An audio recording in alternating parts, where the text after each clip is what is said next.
A fire consumes a library. A coastal settlement submerges beneath silt. A dynasty collapses before its scribes finish their chronicles. These are measurable losses, each one severing a line of transmission between those who built complex societies and those who would inherit the ruins. The pattern repeats across millennia. Civilizations disappear not because they were forgotten, but because they were never able to explain themselves on their own terms.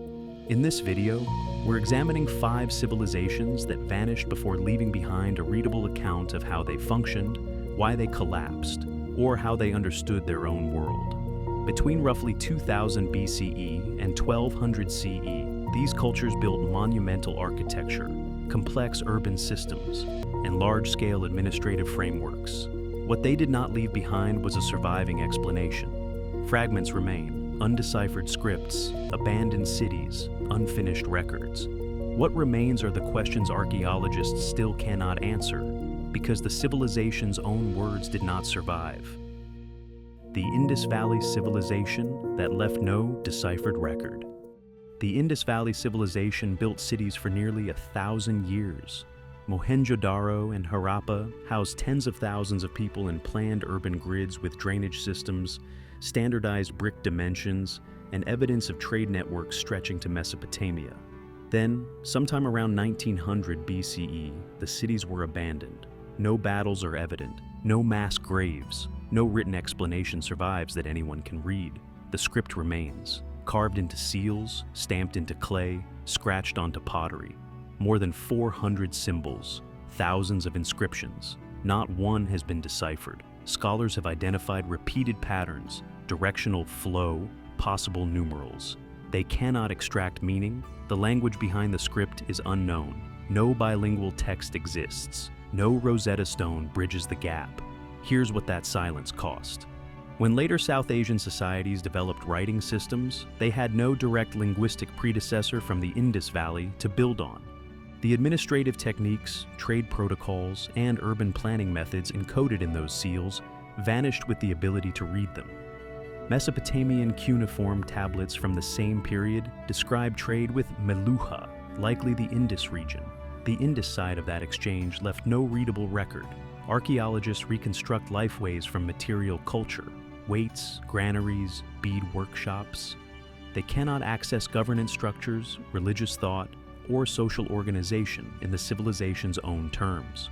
What remains is infrastructure without testimony. The Great Bath at Mohenjo-Daro still stands. Its purpose is inferred, not documented. The uniform city layouts suggest central planning. Who planned them is unknown. Why the cities were abandoned cannot be confirmed because the people who lived through the collapse left no account that survives in comprehensible form. The Indus Valley civilization is understood entirely through objects. The voices are gone. The Minoan civilization that disappeared with its language. Knossos held archives, thousands of clay tablets inscribed in 2 scripts, Linear A and Linear B. One is readable, the other is not. Linear B, deciphered in 1952, turned out to be an early form of Greek used for palace accounting after 1450 BCE. Linear A, used by the Minoans before that date, remains opaque. The script is identified, the language behind it is not. This is the gap.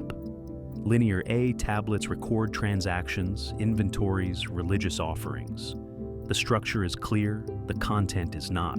Scholars can recognize numerals, recurring signs, administrative formats. They cannot translate sentences. The Minoan language is extinct. No later language descends from it. No parallel text exists. Decipherment stalled decades ago. The Minoan civilization dominated the Aegean for centuries. Their ships carried goods across the eastern Mediterranean. Their frescoes depicted ceremonies, athletic events, natural landscapes. Their palaces functioned as economic and religious centers. Around 1450 BCE, most of the palaces were destroyed, likely following the eruption of Thera. Knossos survived under Mycenaean control, adopting Linear B to record Greek. The earlier Minoan language vanished with the administrative systems that used it. Later, Greek writers preserved myths of King Minos and the labyrinth. They did not preserve Minoan literature, theology, or political philosophy. The administrative tablets that remain are transactional: quantities of grain, lists of offerings, counts of livestock. The deeper knowledge encoded in Linear A is inaccessible. Archaeologists reconstruct Minoan religion from iconography, burial practices, and ritual objects. They cannot read what the Minoans wrote about their own beliefs. The civilization left behind palaces and art. It did not leave behind a voice. The ancestral Puebloans who left architecture without narrative. The structures still stand. Multi-story stone buildings pressed into cliff faces across the American Southwest. Chaco Canyon, Mesa Verde. Hundreds of rooms. Astronomical alignments. Evidence of a society that coordinated labor, managed resources, and maintained trade routes extending hundreds of miles. By 1300 CE, the structures were empty. No written language existed among the ancestral Puebloans.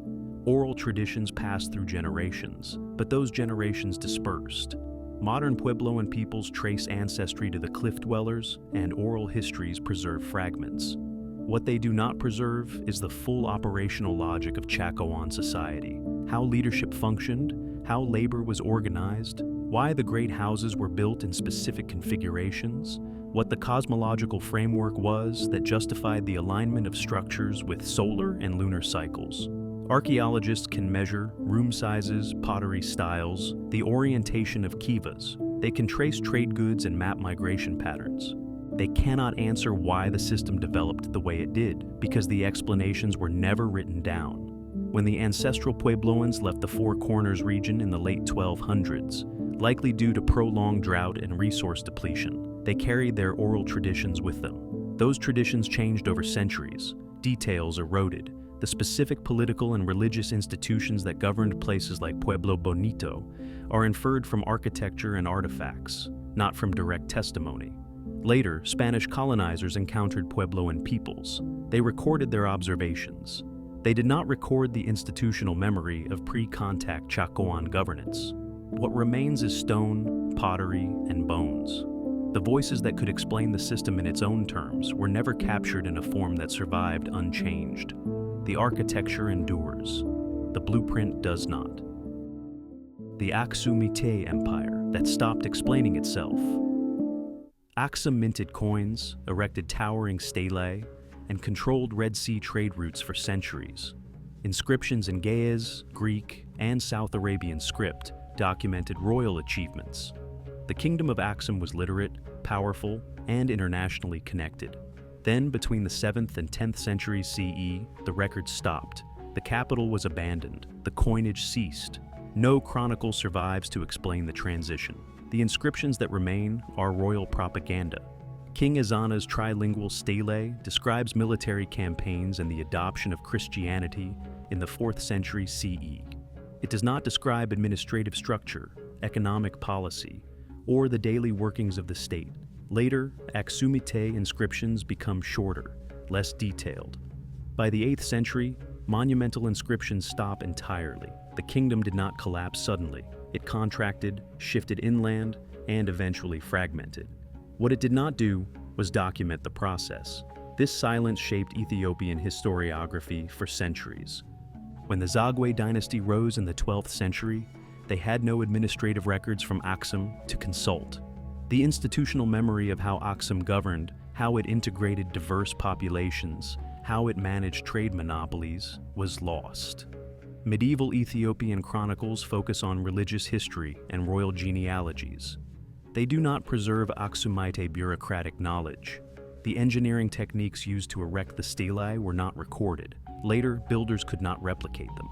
Aksum's decline coincided with the rise of Islam and the shifting of trade routes. The kingdom's external connections weakened. Its internal records were not preserved in forms that endured. Parchment decomposes in humid climates. Oral traditions shift with political change. What survives is stone, coinage, and fragmentary inscriptions. The detailed record of a literate empire's governance and eventual transformation is absent. The stelae still stand at Aksum. The explanation of their abandonment does not. The Olmec civilization that passed on, meaning without words. The Olmec are called the mother culture of Mesoamerica.